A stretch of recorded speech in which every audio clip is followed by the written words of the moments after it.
Closed doors, I'm a fool for your love.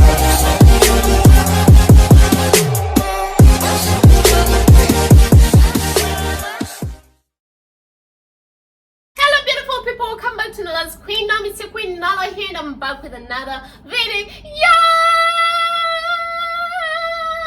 If you're a returning subscriber, thank you so much for coming back to my channel. I appreciate you so much for your support. And if you are new here, my name is Nala. Tap the subscription button and hit the notification bell so that you get notified every time I get to post a new video. Without any further ado, let's get into the video. Oh, barely, I need you now. I need you now. I need you now. I have been living in Vietnam for about 1.5 years. I came in February 2020. COVID was just starting, and I've been here for about 1.5 years. Yeah. Oh my God, time flies really quick. And guess what? When I came here, I actually came on a tourist visa. I only thought I was gonna be here for 2 weeks, but Vietnamese, I don't know what's. People come here, they claim they're gonna be here for 2 days, and they spend 8 years here. So I think that's what happened to me. I was only supposed to be here for 2 weeks because I had just come to see a friend. I won't say I ended up getting stuck here because no, I love this country with all my life. The culture is beautiful, the food is amazing, the people are so welcoming. I don't complain. I love this country as much as I love my country. I love this country. It has given me a second home. Like I feel at home here. Okay, so my experience as a black girl who's living here, definitely not a very good experience, but it's still not a very bad experience. So first thing first, how did I manage to get a job in a foreign country as a black girl, especially who is not an African American, who is not from Europe, but a girl from deep down Africa, Uganda. So most people ask me where I come from, and when I tell them that I come from Uganda, Africa, they're surprised because I speak English very well. And when I tell them that I'm a teacher, they're more surprised because they know that when you come here, you either teach when you're a native speaker or when you're from a European country, or more so when you're a white person. So as a black girl, when I came here, I got connections from my friends who are already teachers, and then my first boss did not ask me for documents to do my work permit. And then I worked for her for a few months, and then I got a company that I started working with, and they processed my documents. Was it difficult for me to find jobs here? For the first month since I came when it was COVID time, it was pretty tough because I first worked as a waitress in a certain restaurant it's in District 2. I don't want to put their name here.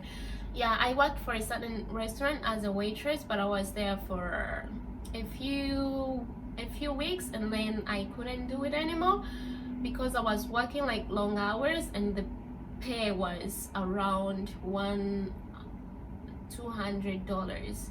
I was there for a few weeks, and then by that time I had started singing and doing some modeling gigs. So I thought maybe I would concentrate on singing, doing live music performances, and I started getting part-time modeling jobs, and then that's what I did until I met my first boss that I worked for.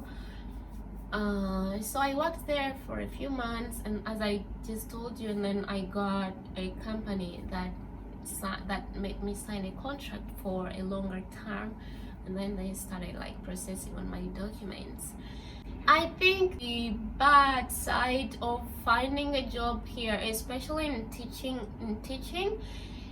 they usually look at skin color. So I think that's the the negativity, the negative side of being a black person when it comes to looking for a job. Like, they usually look at skin color. So if you're a black person, and especially when you're from Africa, you're not given a chance that a white person gets here. Even though you have your documents, even though you have everything, you're a black person, so it doesn't matter here. What matters mostly that you have a white skin, and that's what they favor most. But well, it doesn't bother me, since I put in more hours to fill my schedule and to make sure that I make enough money that I need to survive and to do some savings. So I make sure I work more than I want to work to save more money in my bank account. Yes.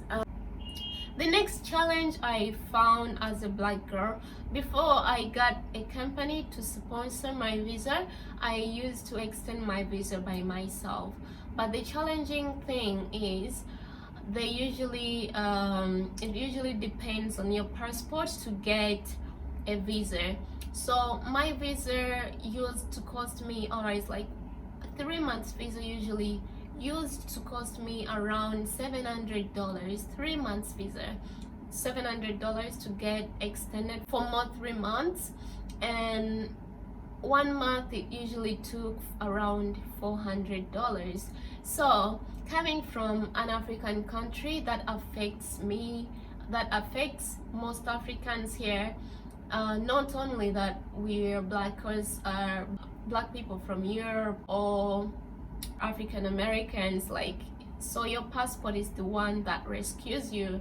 If you have an African passport, your visa rates are gonna be so higher than a person from either Europe or America or other countries that are not from Africa. So that's a challenge that I faced when I just came here. Like, my visa expenses were so higher than, because of my passport, because I'm an African person, I come from a country that's in Africa. Yeah. Another experience that I have experienced in Vietnam, when I go out as a black girl, I do braids. You see my hair, like I'm having braids right now. When I go out, or when I go like to my schools, most of my students want to touch my hair, wants to feel my braids. They ask me, "Teacher, is this your real hair?" Blah blah blah. When I go to restaurants, when I go to malls, just everywhere I go, people are super excited about my hair. So it's not a thing that used to bother me so much. You know the title of black women, look, don't touch. Like, you never touch a black woman's hair. You never touch a black woman's hair. But anyways, I just let them like touch my hair. Another thing is touching my skin.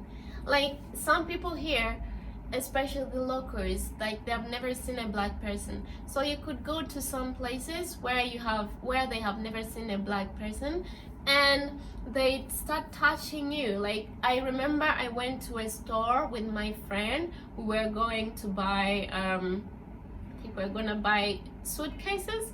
So I went to a store, and there was this old woman with 2 kids, and then she came to me and she was like touching my skin, and then she told the other person like, "Oh my god, her skin is smooth." And then my friend told me that they're talking about your skin. I was like, what? Why wouldn't it be smooth? Like, I'm a human being. So like anyways, that didn't bother me, because I know that maybe it was curiosity. They think black people have like rough skin, but we are humans. Our skins are also soft as yours. Yeah, so that bothered me a little bit, because like she was touching me like this. She did like this, and then she was like, I cannot speak Vietnamese. So my friend told me they're talking about your skin, that it's so smooth. So I was like, why would it be rough? Like, excuse me, do I look like a crocodile? Like, did you expect my skin to be like a crocodile's? There are some places where you can actually go, like deep villages. You can actually go and they see you and they scream as if they have seen something that has never existed in this world. Like, I remember I went for a charity and we arrived, and then I went out of the car, my friends went out, and then I went out, and people were just screaming on top of their voices, and they were like coming to me wanting to take pictures. I felt like I was Beyonce or something. But next thing is, people stare at me so much. Like, it doesn't matter where I go, people can stare at you. And you ask yourself, have I shitted my pants? Like, back at home, if somebody stares at you, ask them, hey, what are you looking at? What do you want? What do I have? Like, why are you looking at me? Like, it's not okay to stare at somebody. Why is he looking at me like that? What's up, little bud? Got a staring problem, pal? But like, you cannot just stare at somebody that long. But here, someone can stare at you the moment you stepped in a restaurant to eat, to the moment you pay your bill to go out. Let's continue. So this is a very serious question. Every time I meet Vietnamese or foreigners or anybody there, they ask me, oh my god, you're from Africa, oh, you a black girl, you can dance, right?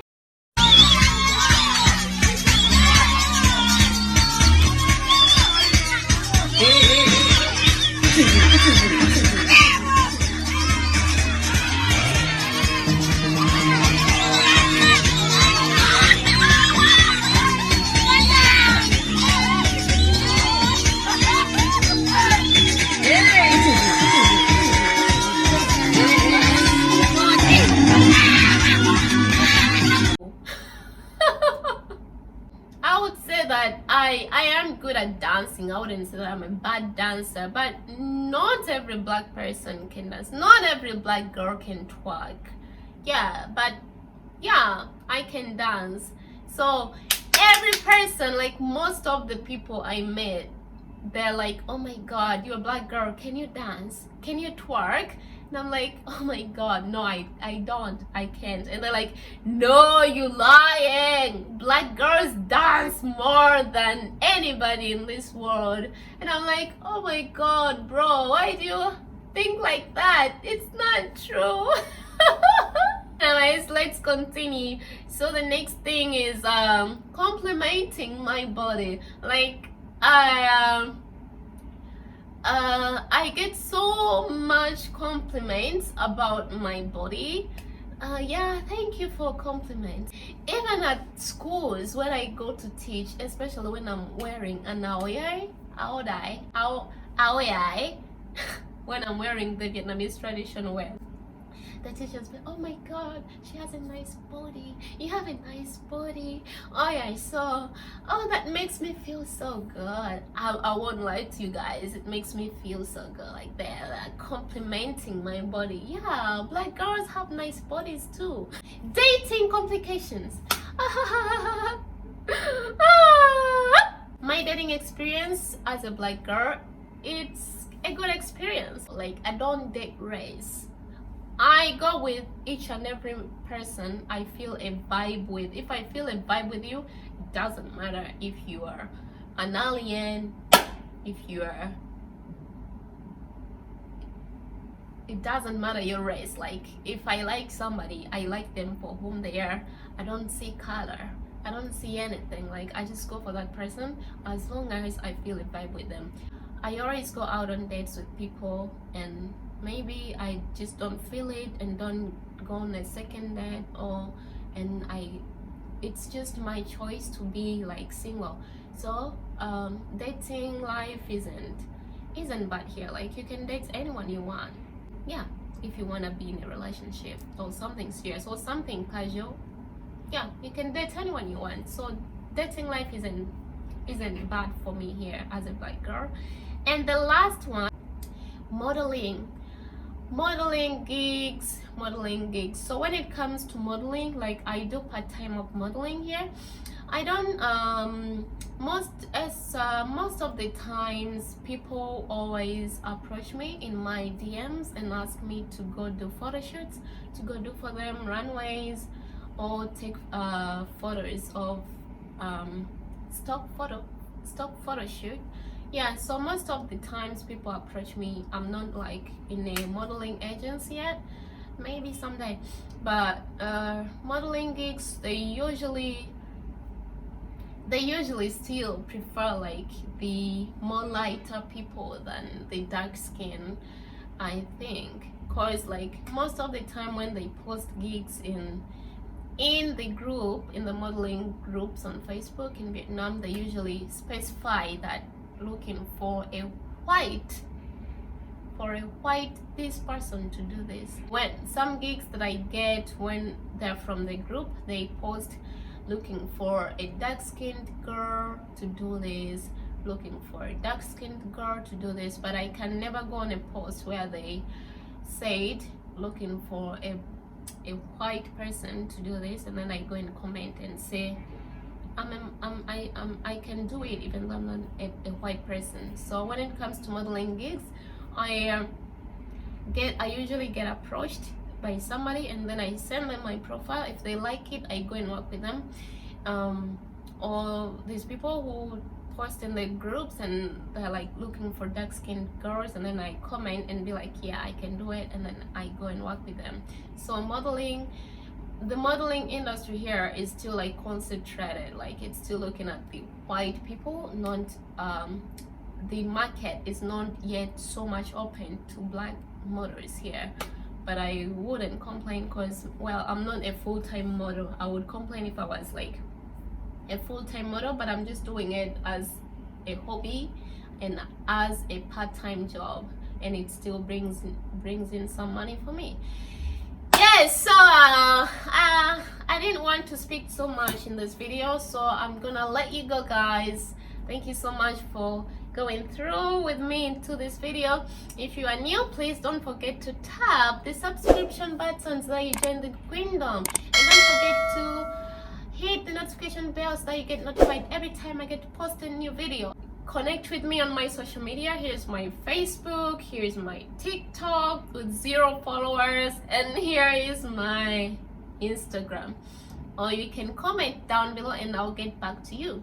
Thank you so much, guys. See you in the next video. Bye bye. Mwah!